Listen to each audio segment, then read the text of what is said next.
안녕하세요. 저는 벌써 인생의 반절을 살아온 40대 여성입니다. 이 나이가 되도록 살면서 후회 한 번 안 해봤다고 하면 거짓이겠죠? 네. 저도 다른 사람들처럼 왜 그랬을까 하고 후회하는 일이 한두 가지 정도 있습니다. 저는 본디 없는 집에서 자라서 잡초처럼 컸어요. 그래서 후회보다는 앞에 닥친 일들을 해결하느라 언제나 바쁘고 급하게 살았습니다. 그래서 크게 후회하는 일이 많지 않음에도 지금까지도 후회 막심한 일은 바로 결혼이었어요. 남편과 저는 나이 차이가 있습니다. 남편이 저보다 7살 연상이죠. 연애 때는 그런 남편이 어른처럼 보여서 듬직했어요. 당시 저는 전문대학을 졸업하고 간호사로 첫 발을 뗐을 무렵이었어요. 남편은 교사로 당시에도 힘든 일정을 소화하고 있었죠. 남편과 잘 될 거라는 생각은 그다지 해본 적 없어요. 첫 연애였고 남편의 직업도 교사인데 남편 집안도 모두 교육자 집안이셨거든요. 자격지심을 가지려는 건 아니지만 저희 부모님이 호프집을 운영하며 힘들게 살고 계시는 걸 생각하면 어쩐지 저희 둘이 맺어지는 건 힘들겠다라는 생각을 어렴풋이 마음속에 하고 있었던 건지도 몰라요. 남편이 제게 프로포즈를 했을 때는 이래도 되나 싶은 생각이 들어서 부모님한테는 말씀드린 거예요? 하고 물어봤을 정도라니까요. 그리고 제 예상대로 남편 집안의 반대는 심했어요. 특히 시모는 꼴랑 전문대 졸업해서 간호사 일하는 어린 여자애는 믿을 수가 없다며 저와의 결혼을 반대했죠. 이때 제가 모진 마음 먹고 나도 싫다고 퇴짜놓고 돌아섰더라면 제 인생에 그런 대환장 파티는 일어나지 않았을지도 모르죠. 그렇지만 당시 저는 그런 당돌함을 가지기에는 너무 세상에 찌들어 있었고 결국은 흘러가는 대로 일이 진행되었어요. 남편은 강경하게 저와의 결혼을 요구했고 결국 그게 시부에 의해 받아들여지면서 결혼까지 하게 된 거였거든요. 결혼이라는 큰 산을 넘고 나니 더 큰 산이 남아있더랬죠. 바로 고부 갈등이라는 거대한 산이었죠. 그런데 당시 집안에는 손위의 동서 형님이 한 분 계셨거든요. 대학원을 졸업한 재원에 여러모로 잘난 분이셨죠. 시모와의 고부 갈등은 거의 대부분이 이 형님을 통한 것이라고 해도 과언이 아닐 정도였어요. 형님에 대한 사랑이 지극한 시모가 저를 홀대하고 차별하는 것은 물론 저희 친정까지 싸잡아 아래로 보더군요. 그래도 결혼 초에는 남편과 사이가 좋아 감당할 수 있었지만 어느 순간부터 저에게 상식이 모자라다 평가하며 훈수질하는 남편놈 때문에 사이가 급속도로 나빠지기 시작하면서 그마저도 감당하기 힘들어졌죠. 그럼에도 결혼 생활을 유지해온 건 든든한 아들 덕분이었어요. 저는 제가 전문대를 나온 간호사라는 걸 절대로 부끄럽게 생각한 적이 없어요. 제 주변에서는 취직도 잘 되는 직업에 정년 없이 일할 수 있는 이 직업을 무척 좋아했으니까요. 그런데 유독 이 시댁에서는 그것보다는 학벌을 더 중요시 하더라고요. 전문대는 대학으로도 안 친다고 말이죠. 그러면서 제게 일을 그만두고 남편 내조나 잘하라고 하더군요. 결국 저는 간호사 일마저 그만두고 전업주부로 몇 년을 있어야 했어요. 그런 제가 이 결혼 생활에 마침내 종지부를 찍을 수 있도록 도와준 사건이 하나 생겼어요. 그날은 추석 명절이었어요. 여자라면 누구나 스트레스를 받는 그날에 모두가 모인 자리에서 말이죠. 저는 부엌에서 전을 굽고 있었어요. 결혼 초부터 그때까지 계속 이어져 오던 일이었고 솔직히 그때쯤에는 그냥 기계처럼 일을 하고 있었던 것 같아요. 그런 제 귀로 시모와 형님의 이야기가 들려오더라고요. 어머님, 가방 너무 고마워요. 잘 쓸게요. 이렇게 비싼 가방 사주실 거라고는 생각도 못해서 제가 잘해드리지도 못하고 명절에도 자주 못 오는데 너무 죄송해요. 아유, 예. 그런 말 하지 마라.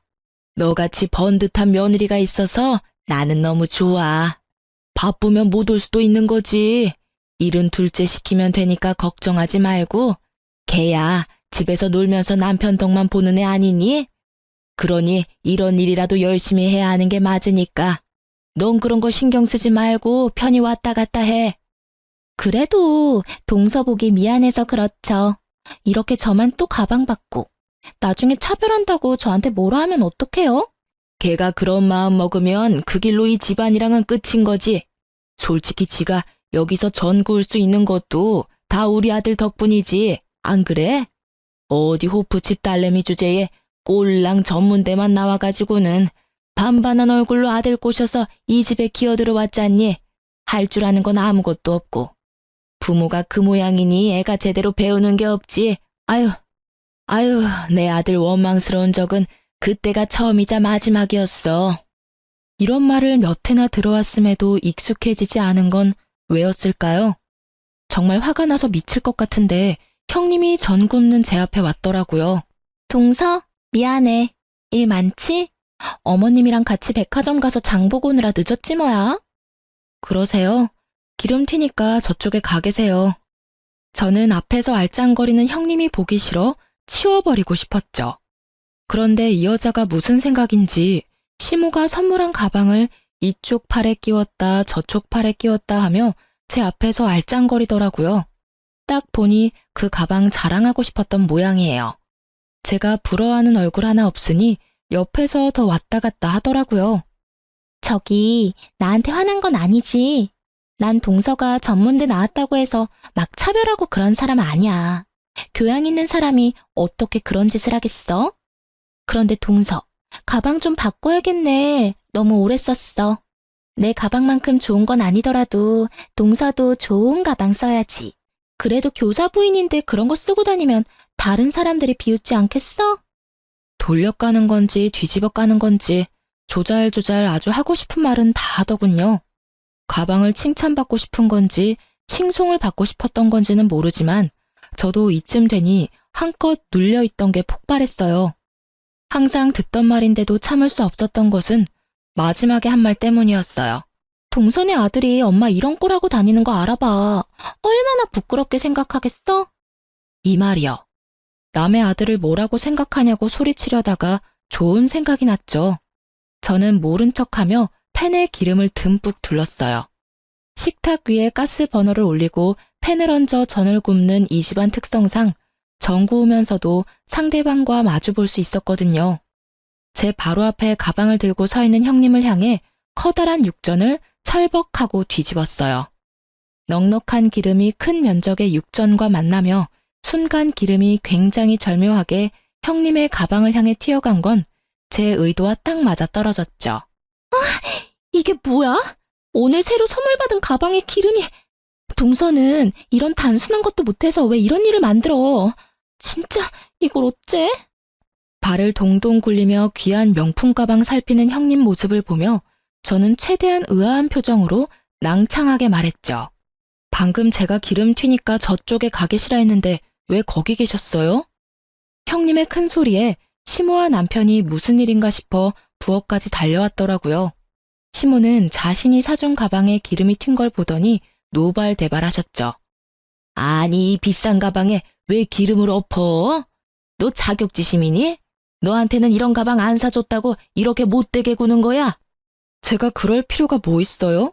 항상 하던 거 했고 저는 분명히 형님한테 거기서 그러지 말고 기름 튀니까 저쪽 가 있으라고 했거든요. 그리고 부엌에 누가 가방을 들고 들어와요. 말 안 듣고 제 옆에서 가방 들고 자랑했던 형님한테 왜 거기 있었냐고 묻는 게 상식 아닌가요? 저야 상식 같은 거 잘 모르잖아요. 기름 범벅에 전 굽느라 고생하는 아랫사람 앞에서 입만 놀리며 가방 자랑만 하는 게 상식이라면 뭐 할 말 없지만요. 뭐? 너 지금 말 다 했니? 어디서 어른한테 따박따박 말댔구야? 이래서 교양 없는 것들은. 우리도 너 같은 애 필요 없어. 아들놈 부탁에 집에 들여놨더니 집안 분란만 만들고. 시모의 그 말들을 중간에 뚝 잘라먹은 저는 제가 하고 싶은 말을 해버렸어요. 그리고 제가 모자란 데다가 혼자서 이거 다 하려니 집중력이 많이 떨어져서 그런데 이런 단순한 거는 뭐든 잘하는 형님이 좀 대신해주세요. 그러면서 형님의 손에 뒤집개를 손에 쥐어줬어요. 학식도 높고 교양도 있으시니까 잘하실 거라 믿어요. 저는 그 말 남기고 앞치마 풀어 식탁 위에 올려두고 제 가방 제 외투 챙겨서 시댁에서 나와버렸어요. 뭐 거기 있는 사람들 다 저보다 학식 높고 고명하시니 전 하나 굽는 거, 나물 무치는 거 못하겠어요? 그렇게 편안하게 집에 와 있었는데 2시간도 안 돼서 전화가 오더라고요. 예, 너 이렇게 일을 하다 말고 가는 경우가 어딨니? 네가 하던 일은 마저 해야지. 가방 일은 뭘 안 할 테니 와서 일이나 마저 하거라. 어머님, 형님이 저한테 그런 단순한 것도 못한다고 지적하셨으니까 앞으로 그 집에서 할 수 있는 일이 있나 모르겠어요. 저한테 지적한 형님이 저보다는 더 잘할 테니까 믿고 맡겨주세요. 비싼 가방 선물도 받았는데 전 하나 굽는 게 일이겠어요? 그런 거 없이도 죽어라 일만 하다 오는 며느리 별로 귀하지도 않잖아요. 앞으로 댁에 출입 안 할 테니 알아서 하셔요. 저같이 모질이한테 의지할 필요 있나요? 다들 저보다 아는 것도 많고 대단하신데. 너 지금 우리 비꼬는 거야? 너 내가 왜 그렇게 꼬였어? 그럼 오늘만이라도 와서 해. 필요 없다고 하신 분이 어머님이세요. 왜 자꾸 필요 없는 사람을 불러들이세요? 그냥 알아서 하세요. 저는 심드렁하게 말하고 뚝 끊어버렸어요. 솔직히 대들고 싶었던 마음을 삭히고 살아서 그런지 한마디 시원하게 하니 너무 좋더라고요. 그리고 그날 저녁 집으로 시모아 형님이 찾아왔더라고요. 비싼 명품 가방 하나 사들고요. 예, 미안해. 우리가 좀 너무했지? 그래, 너도 일부러 그런 거 아니란 거 잘 알아. 그래, 동서, 미안해. 내가 괜히 부엌에서 왔다 갔다 거리는 바람에 이런 일이 벌어졌는데 내가 동서한테 큰 소리 내서. 왜 이러나 싶었어요. 그런데 나중에 알았죠. 집안에 시끄러운 일 생기는 거 싫어하는 시부께서 분노의 소리를 내지르고 나서야 두 분들이 화들짝 놀라 찾아와 사과하고 있다는 걸요. 시부는 시모와 형님에게도 일하라며 소리를 질렀다고 하더라고요. 그런데 제가 하는 만큼 두 사람이 할 수 있을 리가 없잖아요. 결국 제대로 상도 못 차리자 시부가 열받아서 당장 둘째 데려오라고 했다더라고요. 시부에게 등 떠밀려온 미안한 마음 하나도 없어 보이는 그 얼굴을 보니 토가 나올 것 같았지만 가방은 잘 받아뒀어요. 가방에는 죄가 없으니까요. 그리고 시부도 저를 두둔하기 위해서 그런 거라기보다는 집안에 불씨가 자라나는 걸 두고 볼 수 없어서 화내신 거라 솔직히 시부도 제가 눈에 가시인 건 마찬가지일 거예요. 그들이 진정으로 제게 미안한 마음을 가졌다면 저도 시댁과의 관계를 개선해보려 할 수도 있었겠지만 전혀 그런 모습이 없기에 사무적인 관계로만 지냈어요. 지금 당장 불길은 잡았지만 불씨는 남겨진 그런 상황이었죠. 그런 타다남은 불씨에 다시 불을 지핀 것은 우리의 위대한 형님이셨어요. 형님 아들이 수능을 망치는 바람에 재수생이 됐거든요. 그게 저랑 무슨 관련이 있냐고요? 바로 저와 남편이 서울에 살고 있었거든요. 형님네는 수도권 외곽에 살고 있었고요. 만나자고 연락 왔을 때부터 안 나가고 싶더라니 애들 데리고 나갔는데 형님과 아주버님이 계시더라고요. 왔어. 앉아. 동서, 우리 아들 저번에 수능 점수가 아주 조금 모자라서 원하는 대학 못 갔거든. 학원을 보내려니 우리 집에서는 너무 멀어서 말이야. 혹시 동서네 집에서 애 좀 봐주면 안 될까? 별로 손 많이 안 가. 다 큰 성인이고 밥만 차려주면 돼. 그 이야기 듣는데 뒷골이 띵하더라고요. 하숙을 보내겠다는 이야기인데 밥만 줘라라고 말하는 게 참 열받았죠. 밥만 먹어요? 집에 빨래도 내놓을 거고 이것저것 전기도 쓰고 물도 쓰고 밤중에 늦게 들어오고 아무리 봐도 신경 쓸 게 한두 가지가 아니잖아요. 아니, 솔직히 제가 나열한 것만 해준다고 치면 할 수도 있을 거예요. 그런데 근본적으로 시조카가 싸가지가 없거든요. 누가 키웠는지 아주 자만과 오만으로 똘똘 뭉친 상토라이 같은 시조카라 처음부터 생각의 여지는 없었어요. 안 되겠는데요. 저희 집에 방도 없어요. 평수도 얼마 안 되는 집에 사람 하나 더 늘면 누워 잘 곳도 마땅치 않은데. 방이 없어? 방 3개 아니었어? 3개면 뭐해요? 방 하나는 옷방으로 쓰고 있는데요. 현실적인 제 말에 형님의 표정이 안 좋아지더라고요. 저는 그러든지 말든지 안 되는 건 안 되는 거니까 그런 형님 앞에 놔두고 밥만 먹었죠. 그랬더니 갑자기 남편이 젓가락을 탁 하고 놓더라고요. 당신은 왜 그렇게 공동체 의식이 없어? 형수가 부탁하는데 그렇게 냉정하게 반응해야 해? 게다가 조카 생각하면 방을 만들어서라도 해줘야 한다는 생각 안 들어? 하여튼 무식하면 감수성도 모자란가 봐. 감수성이 모자란 사람이 누군데 지금 저런 말이나 해대고 있는 건지 정말 저 사람 머릿속에 무슨 생각이 들었는지 궁금하더라고요. 방을 어떻게 만들어? 그럼 당신이 옷방에 있는 옷 다 끌어안고 잘래? 집이 작은 게 내 탓은 아닌데 왜 나한테 뭐라고 하는 건데? 제 말에 남편이 한숨을 푹 쉬더라고요. 그러면서 형님에게 말하더군요. 형수, 미안해요. 이 사람 말 너무 신경 쓰지 마요. 어차피 그 집 제 집인데 제 맘대로 해도 돼요. 조카는 제가 책임지고 잘 돌봐줄 테니까 우리 집에 맡겨봐요. 애 대학이 걸린 일인데 우리가 도와줘야죠.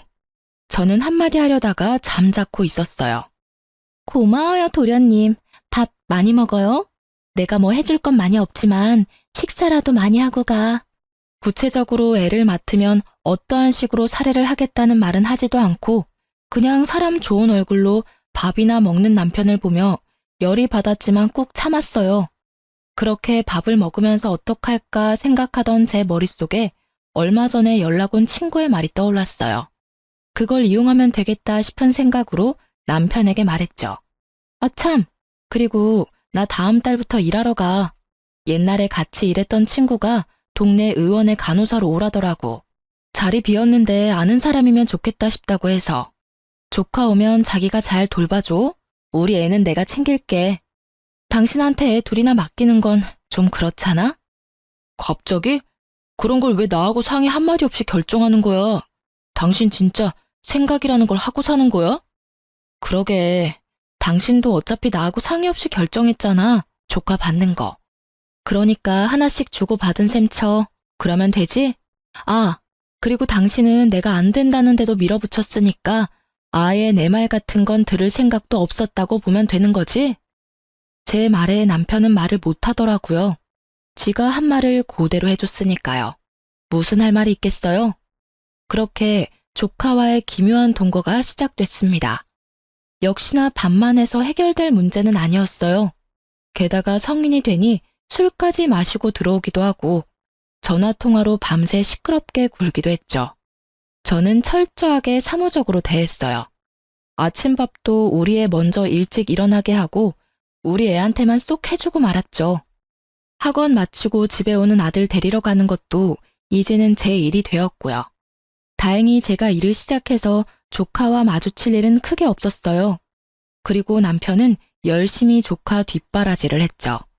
대놓고 나한테 정도 없는 냉혈한이라며 욕하는데 욕하던지 말던지 저는 상관하지 않았어요. 욕을 한다는 건 자기가 지금 힘들다는 뜻이거든요. 왜 넌 나 안 도와주냐 이런 마음을 저한테 표현한 거고요.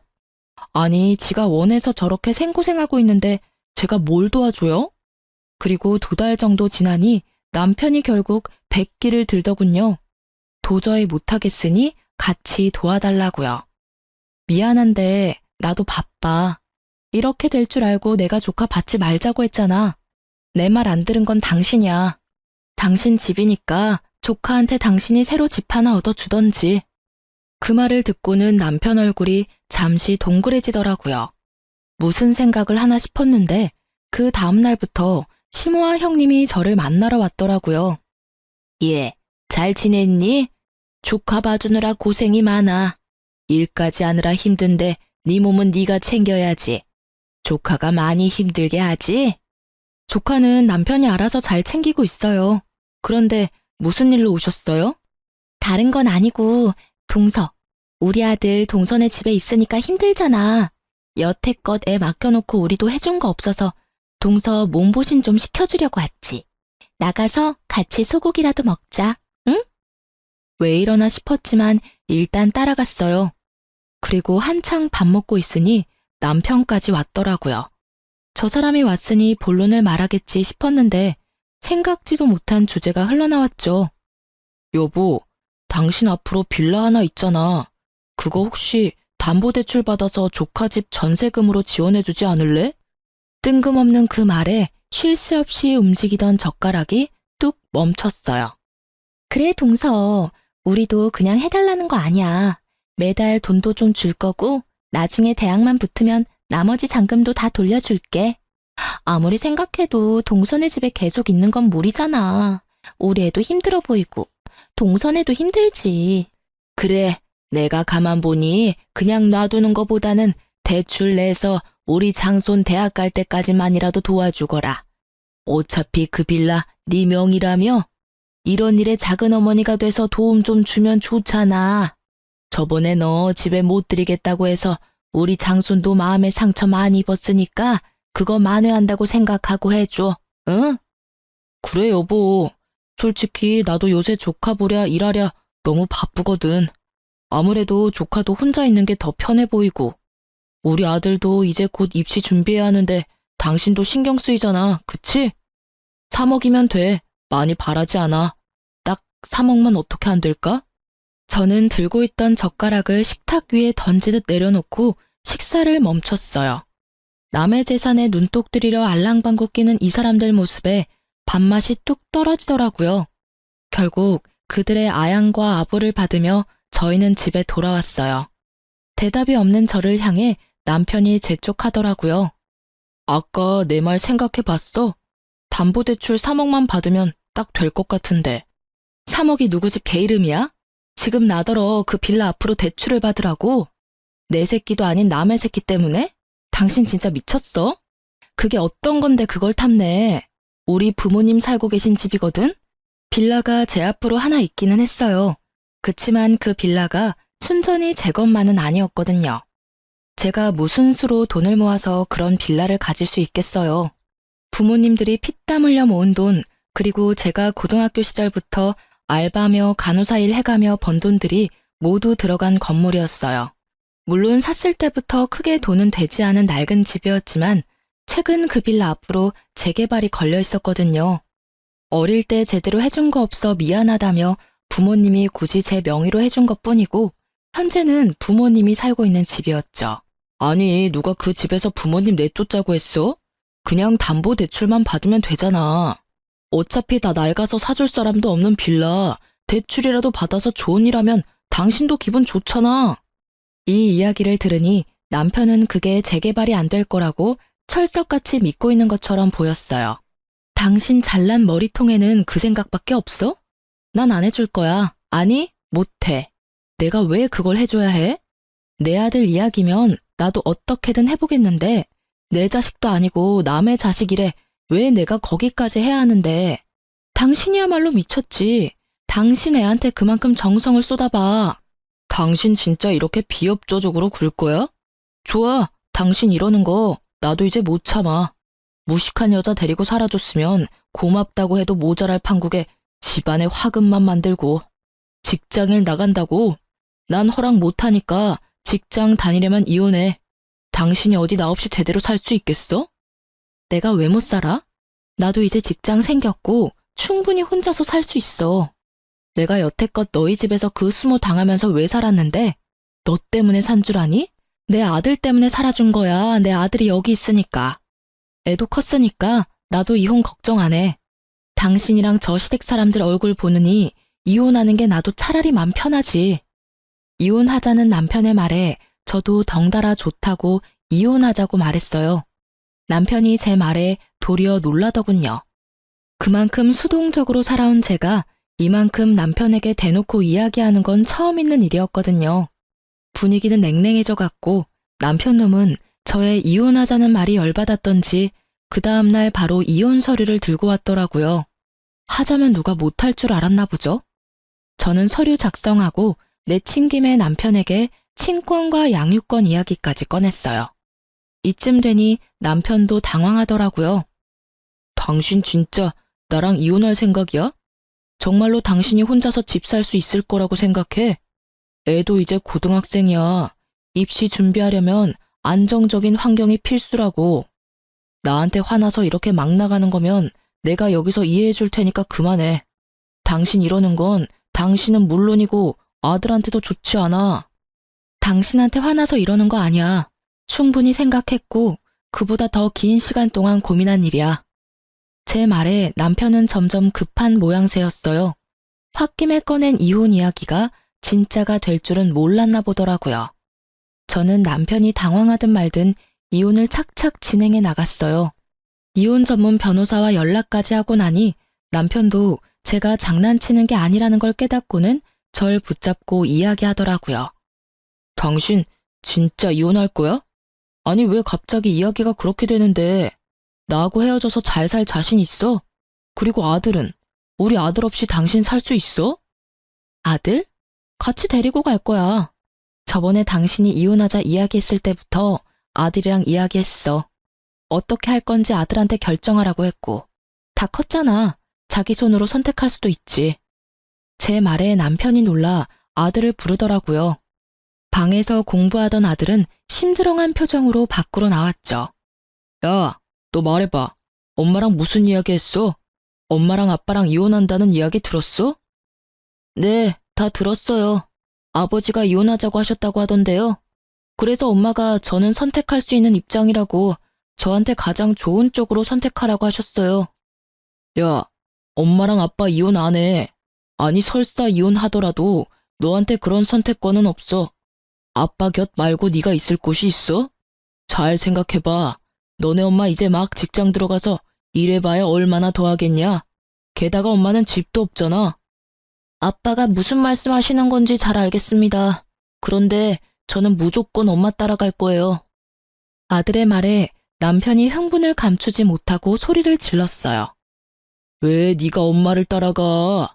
엄마가 돈이 어디 있어서 너를 키워? 너 대학이라도 제대로 들어가고 번듯한 직업 가지려면 이 아빠가 너한테 훨씬 도움될 텐데. 근데 아빠는 왜 사촌형을 우리 집으로 데리고 들어오셨어요? 저한테 의견도 묻지 않고요. 최소한 비슷한 나이 또래 애들끼리 있게 되는 거면 저한테도 물어봤었어야죠. 그리고 아빠가 저한테 뭘 해주실 수 있는데요? 매번 저한테 공부 못한다고 뭐라 하시잖아요. 적어도 엄마는 그런 말 안 해요. 제가 하고 싶은 거 존중해 주신다고요. 아들의 말은 하나같이 남편의 가슴에 대못을 박는 말들 뿐이었어요. 남편도 나이가 들면서 시모처럼 좋은 대학원에 집착했거든요. 남편의 그런 집착에 아들은 더 반항했던 모양이고요. 그런 남편의 화살이 제게로 향했어요. 너, 네가 아들한테 바람 넣었지? 무슨 말을 어떻게 했길래 애가 나한테 저런 말을 할 수가 있어? 안 그래도 애가 너 닮아서 공부 못하는데 돈도 없이 애 학원은 어떻게 보낼 건데? 너 지금 이 집에서 나가면 인생 망하는 거야, 알아? 인생 망하는지 안 망하는지는 당신이 두고 보던가. 어린애가 아닌 이상 본인이 누구 따라갈지는 선택할 권리 충분히 있어. 애도 그거 잘 알고 선택할 거고. 그러니까 당신이나 나중에 후회하면서 질질 짜지 마. 얼마나 못해줬으면 애가 냉큼 엄마 따라간다 그러겠어? 결국 그날 남편은 열받아서 집안을 난장판으로 만들었고 저와 아들은 그런 남편을 피해 다니며 이혼을 진행했죠. 정말 힘든 여정이었어요. 그 와중에 시모가 연락 왔더라고요. 너 우리 아들이랑 이혼한다는 거 정말이니? 제정신이야? 내가 그렇게 반대할 때 그만두지 왜 이제 와서 이혼한다고 난리니? 너 때문에 너희 시아버지 얼마나 화가 나셨는 줄 알아? 집안 단속 제대로 못했다고 화내시는데 어떻게 책임질 거니? 제가 책임은 왜 져요? 어머님이랑 형님이랑 남편 셋이 모여서 가슴에 손을 얹고 생각 한번 해보세요. 제가 왜 이혼을 할까? 이러면 답이 나올 수도 있겠네요. 워낙 학식 좋고 교양 좋은 분들이시니까. 이혼은 할만해서 이혼하는 거니까 제 걱정은 하지 마세요. 그리고 이혼 이야기도 남편이 먼저 꺼낸 거니까 왜 이혼하냐고 묻고 싶으면 아드님한테 물어보세요. 이혼을 하고 나서 저는 드디어 자유의 몸이 되었어요. 이혼 과정에서 힘든 일도 많았지만 이 해방감이 그 응어리를 다 녹여주더라고요. 마지막으로 전 남편 집에 들어가 저는 제 짐을 모조리 쌌어요. 제 물건은 그다지 많지도 않았고 저 사람과 함께 사용한 물건은 가지고 나오고 싶지도 않았거든요. 그렇게 짐을 싸는데 남편이 한껏 삐딱한 얼굴로 묻더라고요. 당신 진짜 나 없이 잘 살 수 있겠어? 서울에 집 한 채나 구할 수 있겠냐고. 집도 없이 그 허름한 장인어른 빌라로 기어 들어가려고? 거기 가면 애가 얼씨구나 좋다 하겠다, 응? 돈 한 푼 없이 이혼하면서 애까지 데리고 나가다니 누가 들으면 욕해. 아들 인생 망친다고. 누가 돈 한 푼 없이 이혼한대? 나 돈 있어. 당신 모르고 있었구나? 나 이제 곧 다세대 건물 한 채 가진 건물주 되는데 거기 월세로 애 키우는 거야 쉽지. 좋은 학원, 좋은 환경 내가 다 해줄 건데? 뭐? 네가 무슨 건물 있어. 이혼할 때는 그런 거 없었잖아. 당신이 말하던 그 허름한 장인어른 빌라, 거기 재개발 비용이 나왔거든. 한다 만다 말도 많고 질질 끌기도 오래 끌었는데 결국은 재개발 된다더라. 그리고 근처에 있던 아버지 호프집 있지? 당신이 매번 크기만 하고 조잡하고 정신사납다던 그 호프집. 거기도 재개발 구역에 들어갔어. 거기는 도로로 바뀌는 모양이라 보상금도 많이 나오네. 그 돈 다 합쳐서 건물 한 채 샀어. 제 말에 남편이 놀란 얼굴을 감추지 못하더라고요. 저는 끝까지 숨겼거든요. 재개발이 확정됐고 그게 임박했다는 사실마저도요. 미리 알려주면 이혼 안 해줄 거 뻔히 아니까 말 안 했죠. 왜 그걸 숨겼어? 너 진짜 영악하다. 그거 믿고 이혼하자니까 좋다고 한 거야? 말해봐. 이제 돈 좀 생기니까 나 같은 건 이제 아무 상관 없었어? 상관 없어진 건 꽤 오래됐지. 근데 당신이 날 언제부터 그렇게 생각해줬다고 생색이야?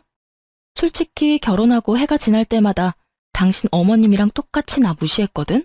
봐, 생각 없다, 무식하면 감수성도 모자라냐, 네가 나 없이 혼자 살 수 있냐. 다 무시하는 말뿐이지. 당신이 왜 날 무시했는지 지금도 모르겠어. 내가 전문대졸이라서? 아니면 집에 돈이 없어서? 아니면 애 낳고 더 이상 예쁘지도 않아서? 어떤 이유든 당신이 날 무시한 건 틀림없는 사실이잖아. 다 없는데 돈이라도 생기니까 잡고 싶니? 그거야말로 당신 이기심 아냐? 내가 언제 그랬다고. 나는 당신 무시한 적 없어. 그냥 살다 보면 그런 말들 가끔씩 할 수 있는 거고. 솔직히 난 기억도 잘 안 나는데 억울하다고. 당신 매번 나한테 상식도 없는 여자 운운했었지? 근데 상식 없어도 이 정도로 돈 있으면 살맛 나지 않겠어?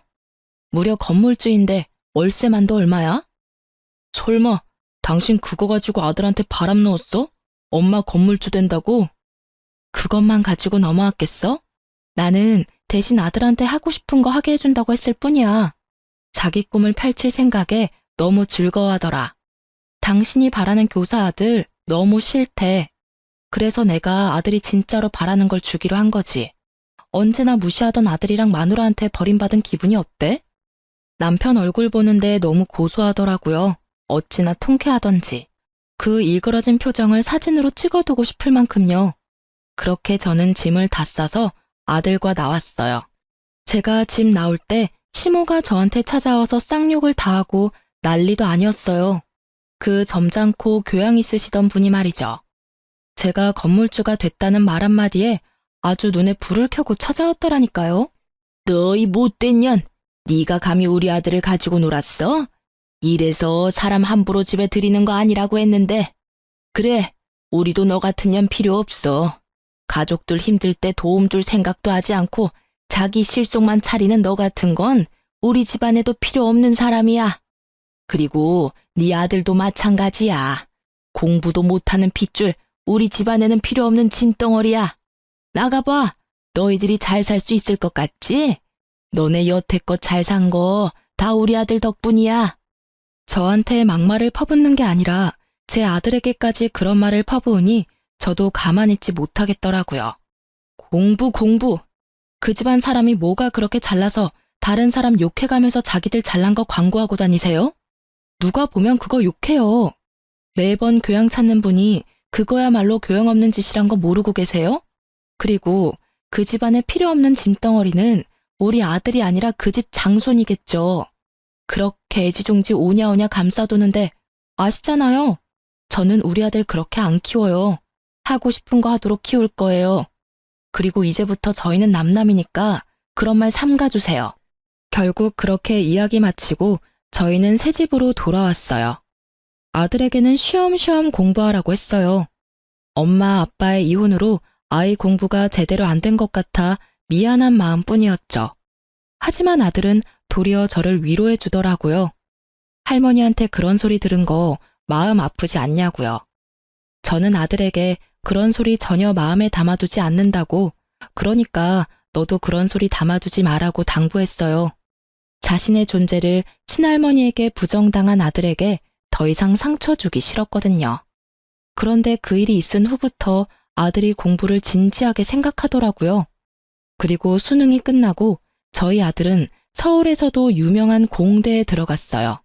정말 너무나 기뻤어요. 그리고 이 기쁨을 다른 사람들과도 누리고 싶었어요.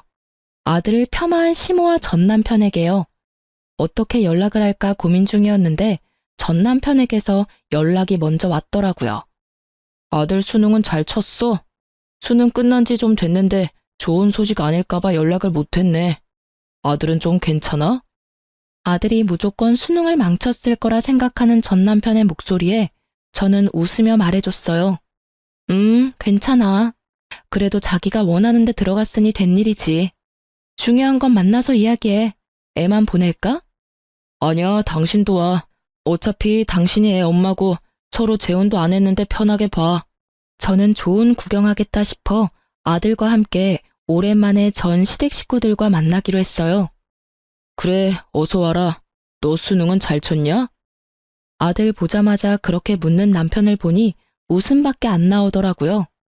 벌써 그런 걸 물어봐요. 조카는 수능 잘 봤어요? 우리 아들은 아슬아슬하게 점수 미달이라 이번에도 다시 치려고 생각 중이야. 우리도 자기네 아들처럼 낮춰서 원하는 데 가라고 해야 할까 봐.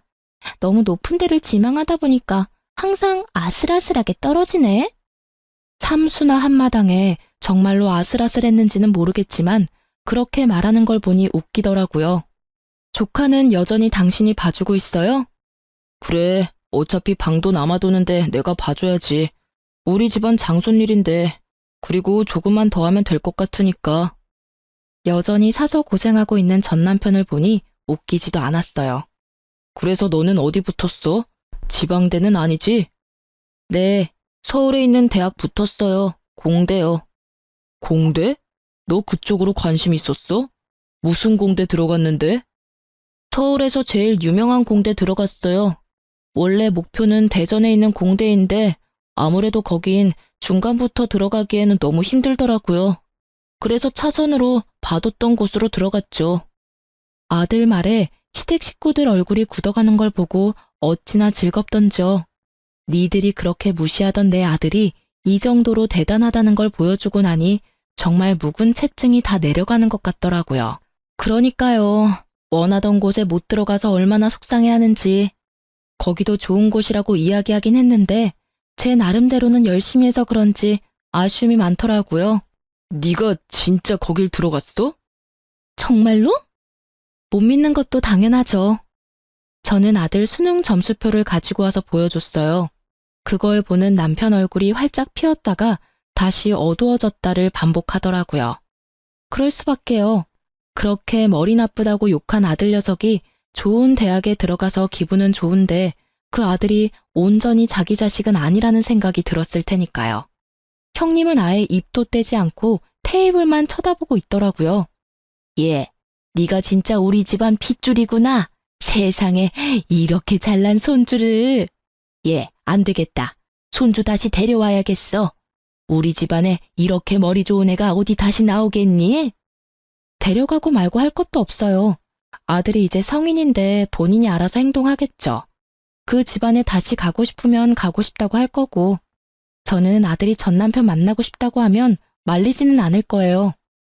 제 말에 시댁에서는 얼굴에 화색이 돌더라고요. 아들을 데려올 수 있겠다 싶었나 봐요. 그런데 아들이 거기서 시모를 보더니 한마디 던지더라고요. 근데 할머니, 저 이 집에 필요 없는 짐덩어리라면서요. 근데 제가 왜 이 집에 다시 돌아와야 돼요? 저는 엄마랑 계속 같이 살 거예요. 그리고 고맙습니다. 엄마 이혼하고 집 나오실 때 할머니가 엄마하고 저한테 필요 없는 것들이라고 욕해주셔서 저도 정신 차리고 공부 열심히 했던 것 같아요. 그 말에 시모 얼굴은 새파래지고 시부 얼굴은 벌겋게 달아올랐어요. 이 여자가 당신 진짜로 이혼하는 아들 집 가서 며느리랑 손자한테 그딴 소리 했어? 아유, 여보, 그런 게 아니고 저는 그냥 멀쩡한 우리 아들 이혼남 만든 며느리가 미워서 정말로 그런 마음에서 한 말 아니에요. 믿어줘요. 아이고, 내가 집안 단속을 제대로 못했어. 이 옆에 내가 나 몰래 이런 짓을 하고 다니는지를 몰랐네. 장손이라고 끼고 도는 거 어쩔 수 없다 생각하고 눈 감아줬더니만 손주한테 그딴 소리나 하고. 말하기 전에 생각을 좀 해. 어른이면 상식 있고 교양 있게 행동하라고 내 몇 번을 이야기했어. 남의 모범이 되라는 건 바라지도 않아. 그냥 남들 하는 만큼만 하면 안 돼? 어? 왜 나한테 그래요? 틀린 말 한 거 하나도 없는데. 솔직히 그때는 공부 못했던 거 맞고 손주도 내 덕에 공부 열심히 하게 됐다고 고마워하지 않소? 그게 고마워하는 거야? 비꼬는 거지? 당신이 그런 말해서 오기로 공부한 거라고 비꼬고 있는 거 아니냐고? 아휴, 당신만 아니었으면 저 손주가 온전히 내 손주였어. 어디 가서 떵떵거리면서 자랑할 수 있는 손주였다고. 잠깐, 가만히 있어봐. 혹시 애들 이혼한 것도 당신이 원인인 거 아니야? 그건 진짜 아니에요, 여보. 결국 시부는 우리가 이혼하게 된 이유에 대해 뒤늦게 모든 걸 알게 됐고 내게 3억이라는 전세금을 요구한 걸 알고는 뒷골을 부여잡으며 쓰러질 뻔하셨어요. 그렇게 식사 자리는 엉망이 되었답니다. 그러나 제 기분은 너무 좋았죠. 그렇게 정말로 이혼의 종지부를 찍게 된 저는 여전히 아들과 잘 살고 있어요. 대학을 다니는 아들은 여전히 제게 잘하는 효자로 컸고요. 그리고 저는 뒤늦게 간호사로 일하며 돈 버는 즐거움을 느끼고 있어요. 집안에서 쓴소리 들으며 남편만 기다리던 제가 아니라 일을 하면서 꾸미고 수다 떠는 제가 지금 너무 좋거든요. 이 글을 쓰면서도 그때의 기억은 지금의 저를 괴롭히지만 그것이 저의 마음을 지배하고 있지는 않아요. 그때는 정말 그들의 모든 말들과 행동이 저를 지배하고 얽매고 있다고 느꼈거든요. 재혼은 할 생각 없고 이대로 아들 장가가는 거나 보고 친구들과 동료들과 즐거운 시간 많이 보낼 거예요. 지금도 그렇게 지내고 있는 중이고요. 글 읽어주신 분들에게 감사의 마음을 전하며 저는 또 일하러 가봅니다. 모두들 즐거운 하루 보내세요.